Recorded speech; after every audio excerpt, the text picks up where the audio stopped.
Got it. Have you got it now? Good. Sorry about that. A bit slow this time of the evening. The good news is there's a bit of a kind of segue that it's all beginning to come together nicely with the verbatim and the slavery theme. So we're getting somewhere. Anyway, let me play the slide. So I'm Alison Porter. I'm a writer, playwright and poet, and I'm also a PhD researcher at the University of Warwick. And I'm going to talk about my project, which is called The Boyfriend Trick. And it's a project about modern slavery. So it would help if my slides had come in the right order. There we go. So as a lot of you may have heard in the news, there are estimated to be 100,000 victims of modern slavery in the UK, and many of them are hidden in plain sight, working in places like nail bars, car washes, and some of them working in the sex trade, other things like cannabis farms.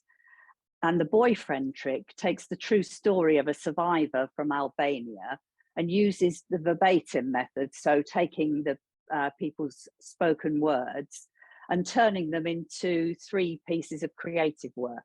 And I'm going to talk a little about each of those pieces of creative work. And what I was quite interested in was how to make the testimony work, first of all, as text, and then secondly, how it could be embodied in the form of dance, and thirdly, how the story might be told through some artifacts, so objects from the story.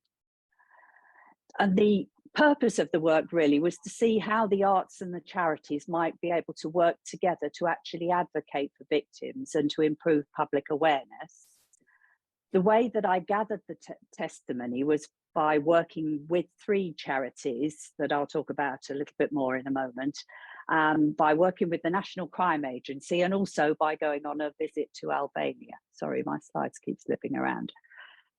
And the last thing that I wanted to say is that the dramatic interpretation which I used takes some inspiration from a book called The Canon of Leki Dukagjini, which is an Albanian code of laws. So firstly, to say something about the text was used in 5 monologues called The Land of Eagles, which were commissioned by the Madai Trust. They asked me if I could write a story of one of their survivors from the perspectives of the victim / survivor, the trafficker, the caseworker, and the mother. And the whole story was based on testimony which they gathered for me, and also on real events which had taken place in the various people's lives.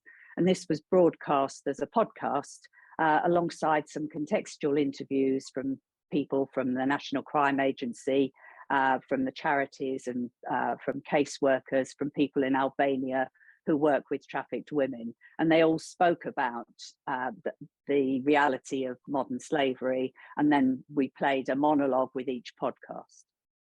So the second piece of work looked, instead of taking just text, it looked at how might the body be able to take the text and creatively interpret that, and whether that might actually have a deeper connection with the audience than just the words alone. And we made a dance film which took as its inspiration a piece of text from the Canon of Leki Dukagjini, with the phrase, "A woman is a sack made to endure." And once I'd heard that phrase, it stuck in my head. And I worked with a dancer, and we took a sack and we played around with the sack and tried to work out what it would actually mean for a woman to be a sack, and how she might have to bear things and carry things, how she might be ripped, how she might be torn. And Marissa, the professional dancer who I worked with, and I created some choreography and turned that into the story that was told in the monologues about the woman who escaped from Albania.